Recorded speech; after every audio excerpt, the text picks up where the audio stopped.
We are creating space for what we call healing, homecoming, and hope. So, what does that mean? That means when you are a person of color or when you are a person marginalized or not from the majority of anything, you may not always see you in that experience or some of the things you went through. Maybe you want to talk about and share that experience with other people. We will be doing that. We're also going to provide career enhancing opportunities, so job prep, connections to people who may have jobs to offer, networking opportunities, and then talk specifically about Black excellence in America, trailblazers within the West Point community, trailblazers and leaders within the Army community, and of course the other services as well are welcome to attend. So homecoming is our opportunity to create the space that's led by us, but open for all. And we can make sure people understand. For in the back of your mind, your dreams should be real, right?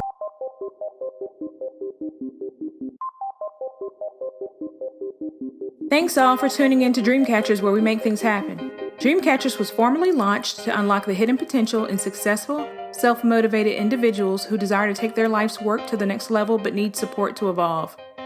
We are a collective group of professionals with various backgrounds that use our talents to assist those individuals in realizing their wildest dreams by providing education, inspiration, and direction. This podcast is where we share the lessons we've learned along the way to catching our dreams and give you some context around the how and the why to each approach to put you further ahead on the journey to catching your dream. Are you ready? Hey everybody, and welcome to the Dreamcatchers podcast. I'm your host, Jerome, and I have the great pleasure of having Bridgette Bell with me today. Bridgette, Good morning.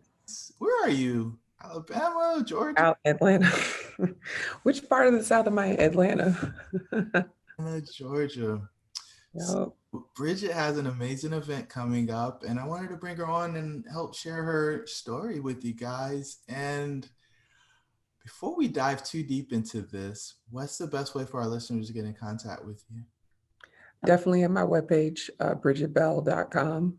Very simple. bridgetebell.com. It's got my email, my phone number on it. If you text me, I will text you back. Not the best with social media. I'm working on that part of my life. I do have LinkedIn though. I use that. I do use my LinkedIn. That's how I see all your stuff. I do see you popping in and out in the hallways and LinkedIn every now and again. So. Right. So I'm trying to figure out where the best way to go. And I think probably the best thing to do is just to learn a little bit about your story. So who is Bridgette? What's she doing? What's she most excited about right now? Oh, wow. I'm most excited about the summit. Like you said, of course, I'm always excited about family, pursuing my dreams and things like that. But the 50-meter target, as we say in the Army, is the Do More Together virtual summit that's coming up. Our theme is homecoming. We are very passionate about building a community around being Black West Pointers, but also making sure that community is inclusive. So you don't have to be Black, you don't have to be affiliated with the military or the academy, but we're building a space for people to kind of reconnect to what it means to be Black West Point grads and also share that story with the rest of the world, basically. So I'm really excited about that. It's coming up on the 28th through the 30th of October. It's a virtual summit. So just like everything else right now in life, if you want to, like you said, pop into the hallway for a little bit, pop back out. It's not something where we expect people to be glued to their computers for 3 days, but the content is phenomenal. The people are amazing. The stories are great. And there's a lot of lessons to be learned from these conversations. So we're really excited about being able to put that out there as like the child that we've grown for the last 4 years. It's been an amazing experience. So wait, they let ladies go to West Point now? What's going on? They let women in, they let everybody in. It's funny you say that because I was just yesterday telling a friend of mine how when I moved back to Mississippi a couple of years ago, a lot of people I run into would be like, I've never met a Black woman who went to West Point. Like, that's a thing? And I'd be like, yeah, stop lying. And they'd be like, no, for real. I've never met one. And I think the beauty of it is, we surpassed the 40th anniversary of Women at the Academy while I was there teaching a couple of years ago. And it was lost on me until that milestone event that it's still relatively new, you know? So for me, I don't define myself by the fact that I went there, but it is a major part of who I am. And so being able to tell that story to other people who look like me, especially little Black girls and young Black teens and young Black women who don't know about it or who say to themselves they can't do it. No, if I can do it, you can do it. Like that's the bottom line takeaway whenever I have that conversation, which happens pretty often these days. Wait, but how'd you know that you wanted to go to West Point? Actually, I didn't want to go. So the funny story, very quickly, my senior year of high school, no, my junior year of high school, my dad, who was in the Army too, he went to Alcorn State. He's an HBCU grad and did ROTC. So I grew up in the Army, but his coworker at the time had a friend who taught there. And she was like, hey, we're going up to West Point next weekend. If you and your daughter want to come, I know she's in high school. She's probably trying to figure out what she wants to do with her life. And we had joked about West Point because I had started getting email, or not emails, the little pamphlets from the Air Force Academy. And we were like, Air Force, we're Army family. That ain't happening. But my brain didn't immediately go to, clearly I'm going to West Point. I had never met a Black woman who went to West Point. I had met West Pointers, but I was young. I didn't know nothing. And because I grew up in the Army, I was very adamant about reconnecting with being Black. I grew up in Germany. So when I came back to the States in 96, I was a freshman in high school, confused, trying to figure out what to do with my hair, because my hair is Black hair, but it don't look like her hair. What have I been doing wrong? My clothes, all the stuff. So I really had become committed to going to a HBCU, you know? And so I came home one day with my little applications, Alcorn and Jackson State, where my parents went, which is like the Army and Navy of Mississippi HBCUs. And they were like, that's fine, that's cute, but try again. Add more schools to your list. You're not only applying to those two schools. So then I went through this phase of Baylor. I want to be a doctor. Then I went through this phase of Harvard. Clearly, if I'm going to shoot for the stars, I might as well shoot for the star, right?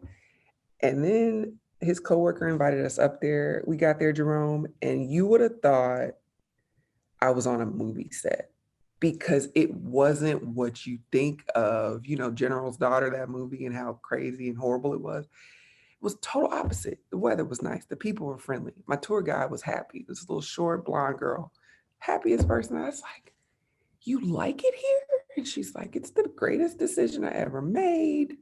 What are your questions? Took me to, the around the campus. And the thing that it resonated with me, that the opportunities that I have at other schools in terms of what to study, the type of people I'm around, the types of clubs I can be involved with. I get that at the academy, and I already know the military in terms of I can do it. I grew up in it. Why wouldn't I take this opportunity now? I can go to Harvard later. I can go to Alcorn and Jackson State later. I need to see if I can do this. Get back home, looked up all the departments and realized they do have an actual pre-med program. So West Point pre-med, Baylor pre-med. I think I know which one probably would give me more what I want in my life. And here's really where the turning point was after that. One of my high school counselors, not my counselor, is a teacher in high school. I went to him and was like, hey, I'm putting my application in. Can you're probably gonna have to sign something. And he was like, you're not gonna be able to do that. Black dude. To this day, I remember when the light switch went on in my head, because up to that point, everyone's telling me I can do anything. You got good grades, you're a leader, do what you want, the oyster's yours.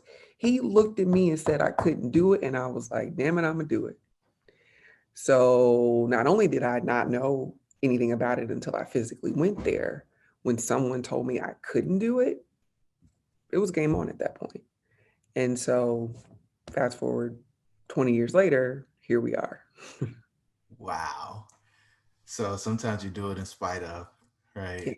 I'm gonna prove that you can't tell me what I can't do. Yeah. Do you know who I am? No, I'm gonna do it. I'm gonna do it, and I'm gonna come back and tell you about it. Then when I got in, he was like, "You're really gonna do? You're really good?" Yes, I am. I absolutely am. And meanwhile, in my head, I'm like, I couldn't really tell you 100% why. I don't really know what I'm getting into. Like in my head, I'm saying all these things, but out loud, I'm like, I got this. You know who my dad is? Leave me alone. But yeah, so I say that because I do tell these young people a lot of times, or even older people who are like, I could never have done it. Yeah, you could have. It's a mind game before it's anything else. I was broken. I had to get 4 waivers physically to get in, but I pushed through and I had a great community of people around me to help me with the parts that I needed help with.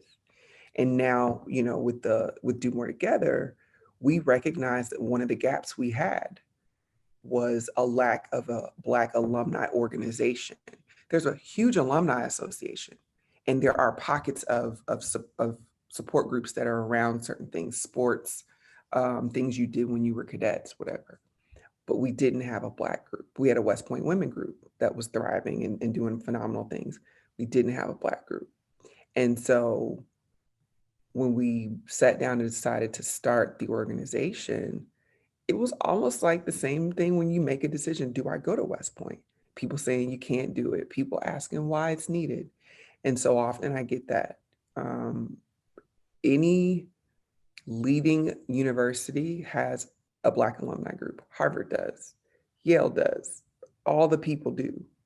All of the HBCUs have their own alumni organizations. West Point's no different. And we were very purposeful in making sure it wasn't a minority organization. It wasn't for people of color. It was for Black and African American people, but anyone is welcome to the table. Yeah, targeted but inclusive. And Targeted but inclusive. Yeah. uh, they get scared when they niche down, right? They're scared to say, "Oh, these are the people we're targeting," because they don't want to be exclusive. But Right. you guys are being very clear about your message, and I think that's phenomenal. The thing that I kind of want to shift into now is, so you got to West Point, you didn't really know a lot about it before you went, Mhm. and you get there, and you're there while 9/11 happens, I think. Yeah, it was my sophomore year. I was, it's crazy you asked that because I was thinking about this yesterday. I was on my way to class.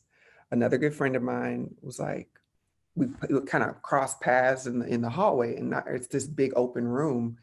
And so it was me and him going in one door and out the other. And he goes, Bridgette, did you hear what happened? Some planes hit some buildings in the city. We were 45 minutes north of New York City. So, when people say the city, you're talking about New York. And I'm like, boy, stop playing, go to class. And I kept it moving. And then the entire world stopped like 5 minutes later when I walked into my classroom. It was my physics class. And everyone was staring at the computer. I mean, I keep saying that, the TV was mounted on the wall and everyone was looking at it. And while our attention was drawn to New York City, my family was in the DC area. My dad was supposed to be at the Pentagon. Now, my mom was supposed to be at the Pentagon. My dad was in DC. My sister was like in fourth, fifth grade. So I was thinking about that because while the towers are going down, we're hearing that something's going on at the Pentagon as well. It's still surreal to think about. And my class was the last class that could have left without any commitment after that. So, like, we roll right into our affirmation ceremony where you're basically committing to staying, right after the next year. And so we could have left, and I could venture to guess the numbers of the people who left were very few. It just became, this is why we're here. Things got very real. Of course, the post shutdown, we were in our rooms for days just watching it on TV, talking to family. And I remember when I talked to my dad finally, and he was like, I would not judge you if you decided to come home. But it was like one of those things you say, but he knew that I wasn't going anywhere.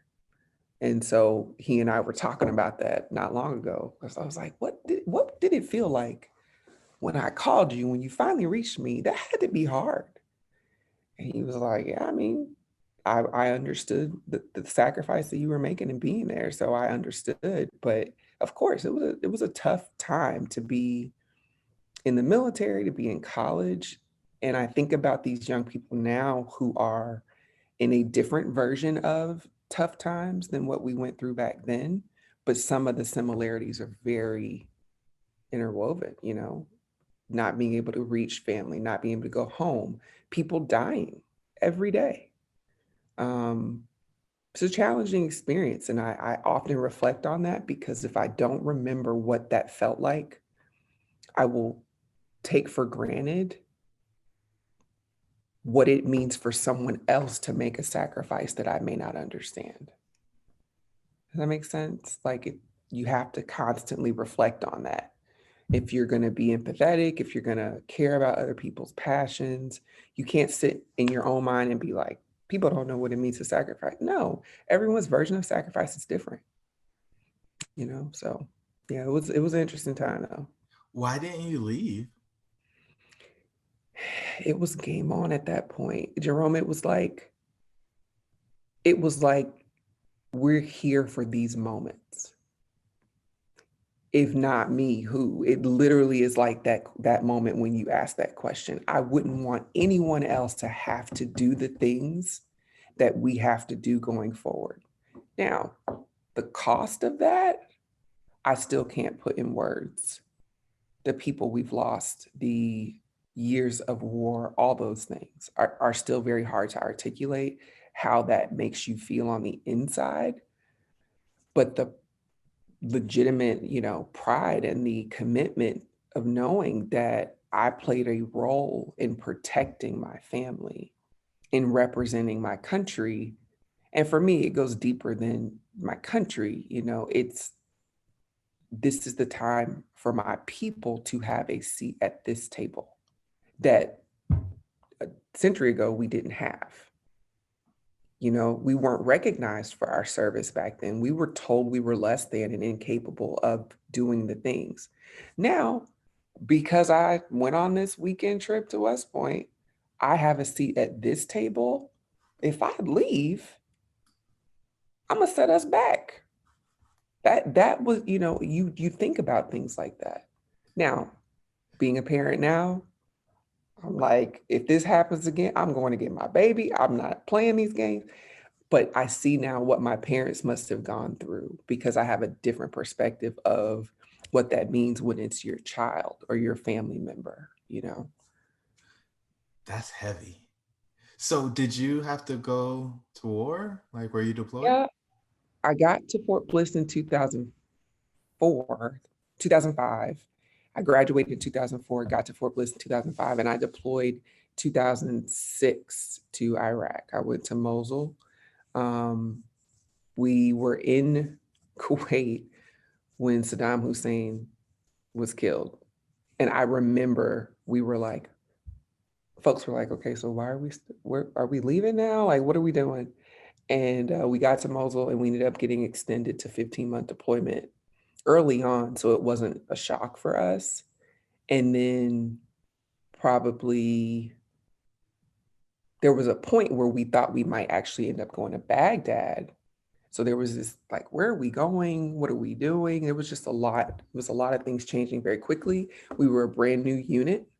So this was when the Army was shifting to a different type of organizational structure. We were a brand new brigade combat team. We'd only been in existence for a year before we deployed. And so we went from having no equipment, having no buildings, having, very little to being in country.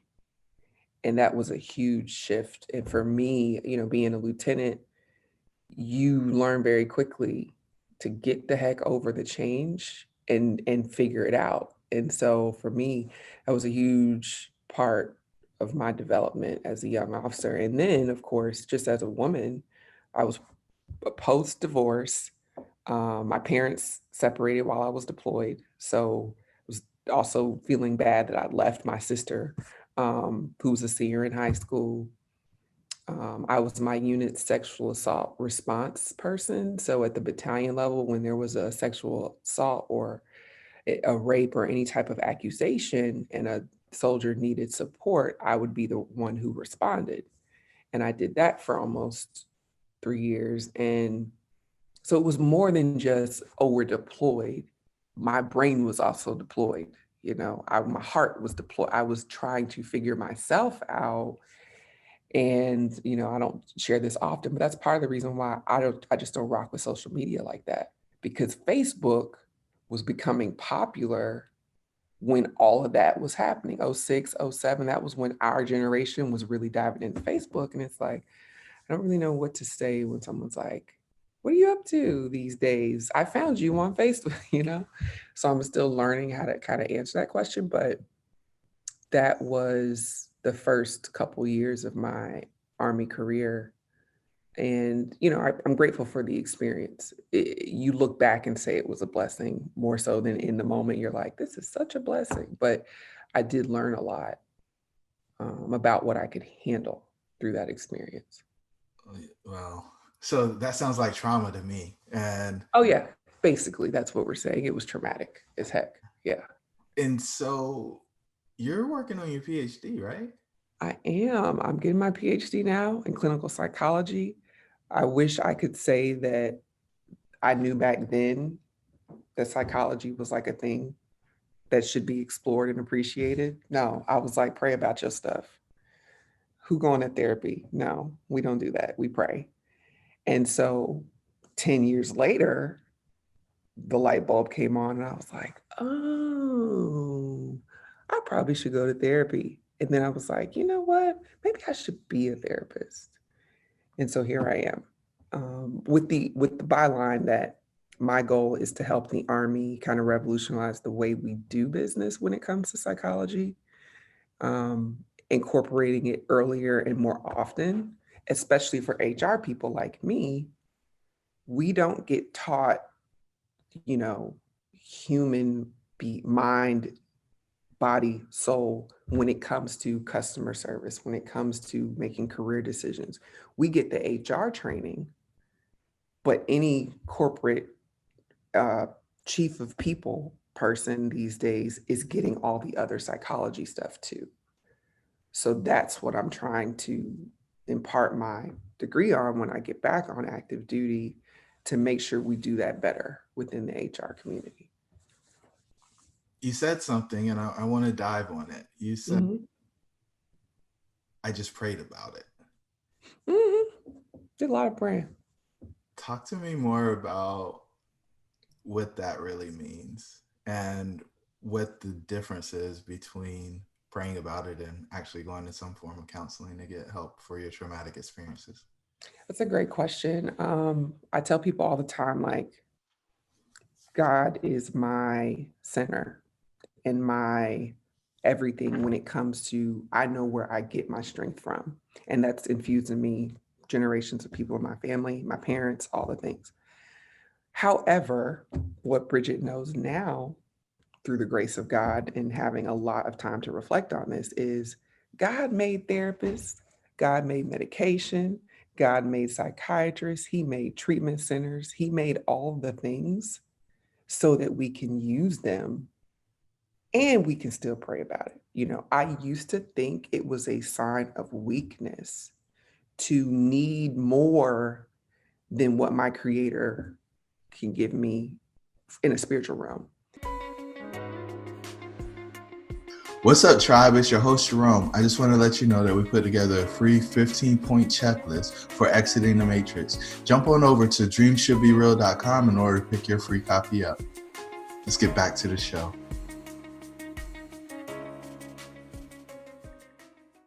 As opposed to recognizing that if He gave me the skills that I have, He gave this other person the skills they have to help me with my stuff. It took a lot for me to be able to see those two things together. And now, I don't, for people who may not have heard of Dr. Anita Phillips, she has a t-shirt.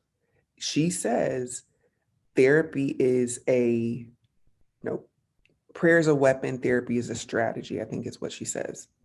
One is an actual strategy. The other one is a way to accomplish that strategy. As a military person, that resonates with my core whenever I see her say that, because it's like, now I see where the two can coexist and it's okay. And so I want to be one of those people that helps people like me see the value. If I could have my therapy office in a church, that's a good day at work for me, because they should be coexisting and not just giving people this mindset that you have to go somewhere to get treatment. I tell people all the time, I don't want to be a therapist that's stuck in a room with no windows, with a couch and a clipboard. Like I can't do that. It took going to school for me to learn that I need something different. So my current thing, because there's a lot of things, me, there's a lot of random things that I attach my attention to, but something that has to do with like being a botanist and doing gardening instead of sitting in a office, a therapy office. We're gonna go out to my garden, some botanical psychology, something that gives me a way to help people see that you can infuse the treatment into any part of your life. The church, the garden, the basketball court, whatever your thing is, that's where I will meet you as a therapist. I'm not going to ask you to come to my office and sit on my couch. No judgment to people who that's a thing. It's okay. But I just need something different. I love it. Right. The approach is different, and I think it's going to tear down some of the barriers that exist for people getting the support that they need. Right. And whether they're willing to admit that they actually need that support or not, that's just phenomenal that you're revolutionizing. I've never heard of anything like that before. So I think that's like amazing. I can't wait to see that come to light. Thank you. Have you actually been through therapy? And if you have, like, what was your biggest fear going into it? I have. And honestly, once I finally made the decision to go, I, I didn't have any room for fear of therapy. It was the fear of what if I don't go? You know, what if I don't go and then I don't get better? Or even for me, like I tend to ruminate. Like I can overthink something in my head for days at a time. So the fear for me is, what if I assume that it won't help and then I'm still thinking about this tomorrow? When in reality, I could just go dump it out of my brain and then she could think about it. So, or he can think about it. So for me, it was more so the fear of not going than the fear of going. But there had to be something holding you back from the point when you knew this was available to Hmm. where you actually took advantage of it. Yeah. And I guess I need to couple that with the thought or idea that you had to know there was something wrong. Sometimes we don't know there's something wrong. So, like, can you walk me down that process, and then Mhm. we'll bring it back to some of the other stuff I want. Yeah. For me, I was dealing with grief, like real traumatic grief and guilt around it. And so I thought no one could understand. Like, I'm going to go talk to these people, but they don't understand. They haven't walked in these boots these last few years to understand what that part of my life is like and how it relates to why I'm struggling to get through this part of my life. So I'm gonna go in here, I'm gonna talk to this person, I'm gonna have to spend 20 minutes explaining the backstory. And then they're gonna look at me like they understand. They're gonna lie and tell me they understand and they don't understand. And then they're gonna ask me, so why are you here? And I'm gonna be like, well, you tell me why am I here? I just gave you the backstory. So when you're a person who overthinks things, you could play out a whole scenario where this isn't gonna help me. And I think that maybe to your point was what was keeping me from that, because at the end of that thought process, it would be, I'm just going to pray about it. Let me call my pastor and pray, let me get on my knees, as opposed to maybe the answer to your prayer is in your face and in your stubbornness, you're just not seeing it. Give it a shot. And when I reached a point where I could not separate the rumination over that from my day-to-day life. It was getting in the way of work. It was getting in the way of school. It was getting in the way of me wanting to spend time with people. And I just said, you know what?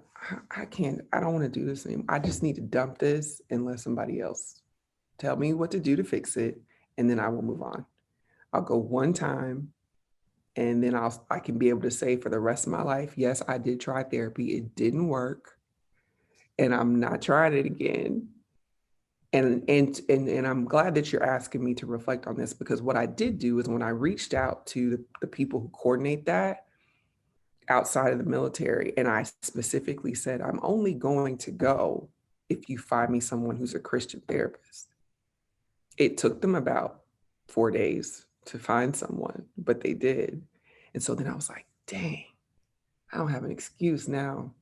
They gave me what I asked for. I'm gonna look real dumb if I don't go.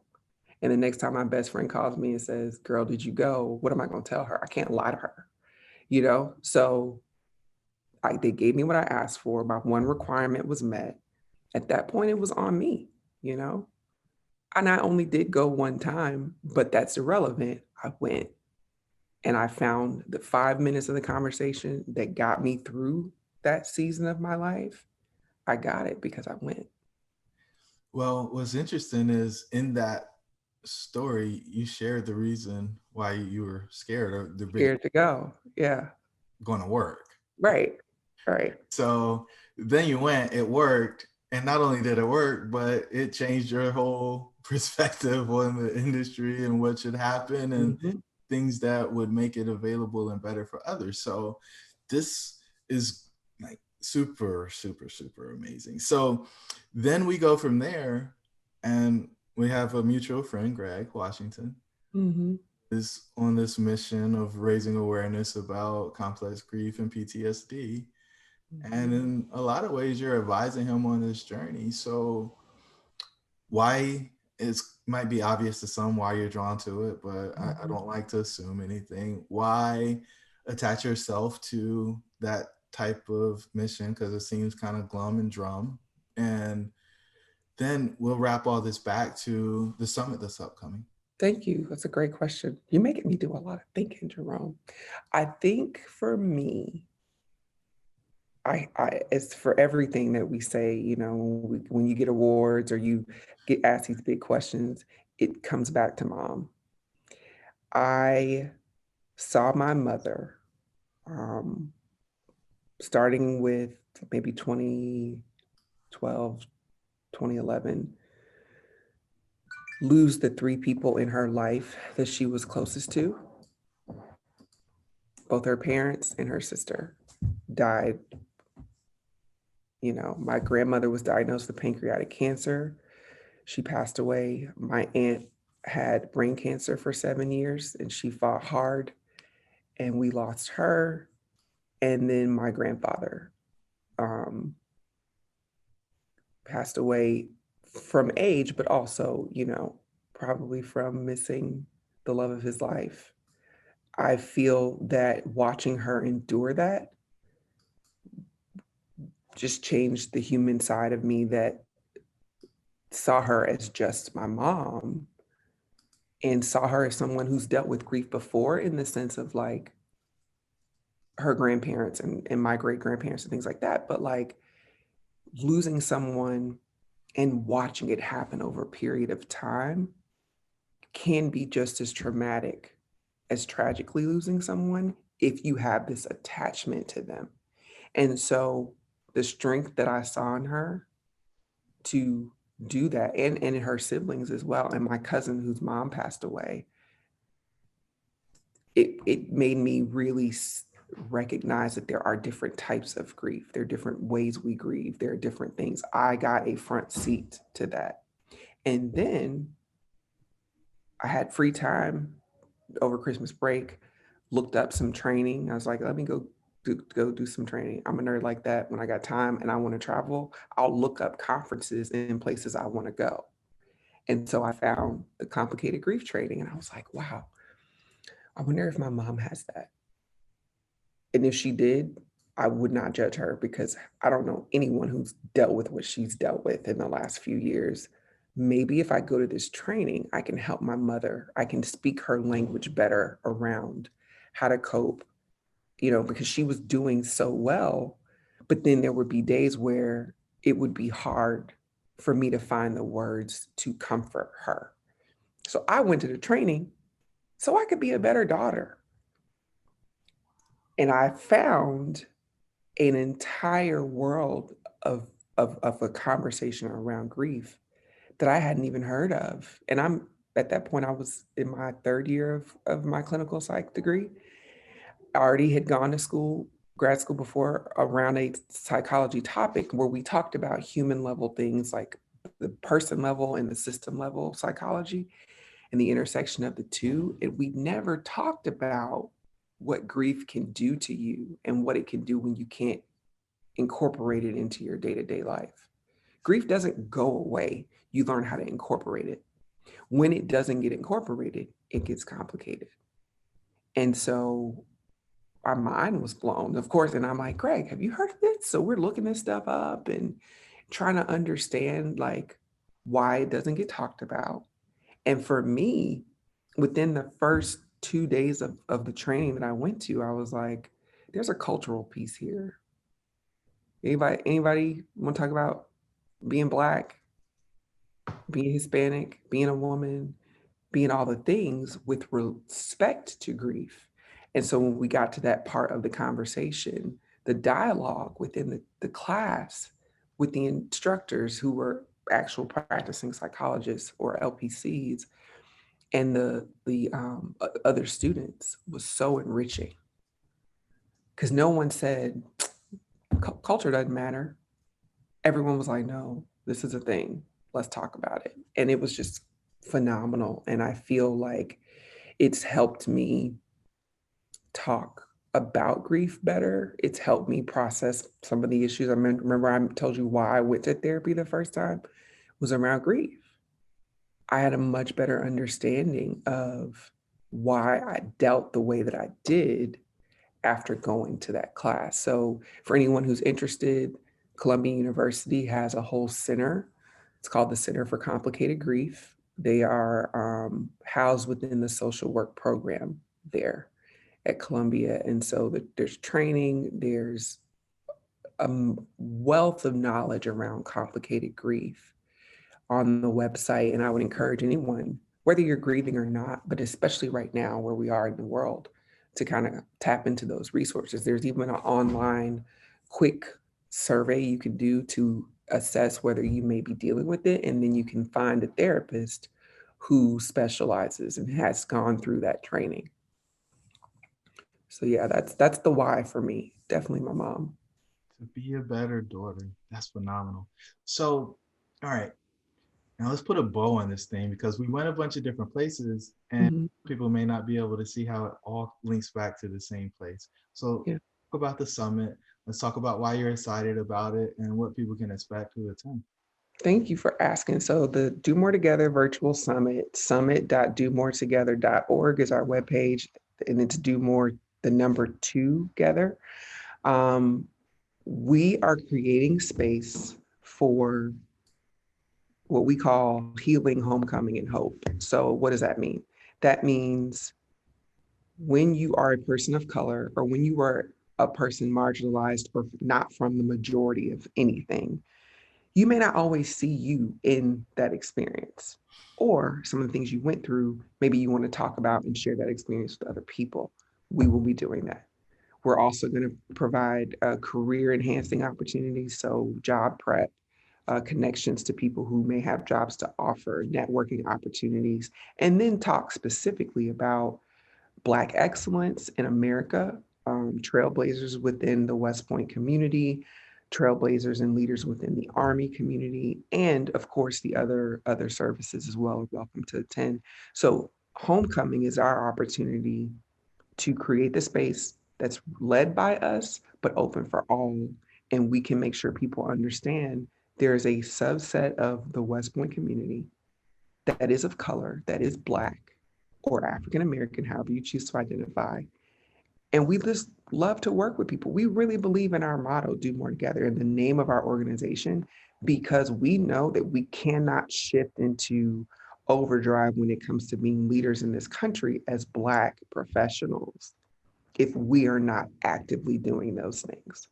So that's what people can expect. And why it all connects for me is it's all about representation. When you see yourself somewhere, you the possibilities of what you can accomplish, who you can become, um, are endless. That's the case for why I went to West Point. That's the case for why we started a Black alumni group.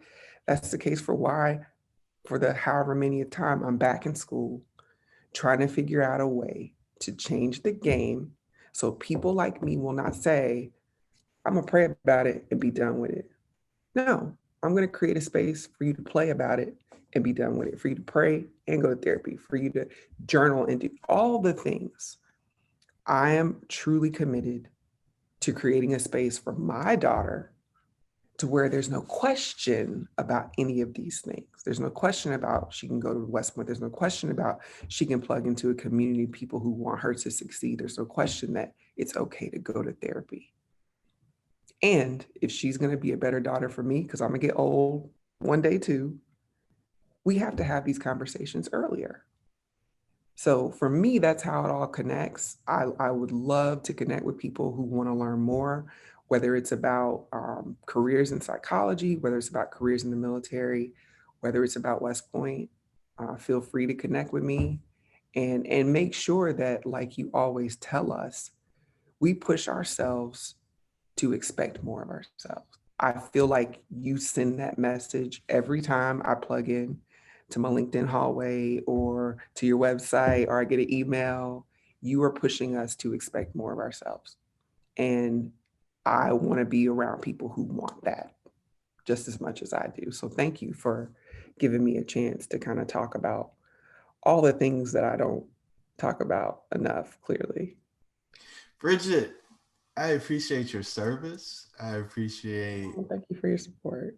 in your ambitions, and I believe the world's going to be a better place because you've walked here. The Thank you. Your daughter the tools to manage trauma is something that I don't think enough parents are ever even considering. I talked to Raquel a couple of weeks ago Mhm. to help young ladies, or not just young ladies, teenagers who are dealing with depression.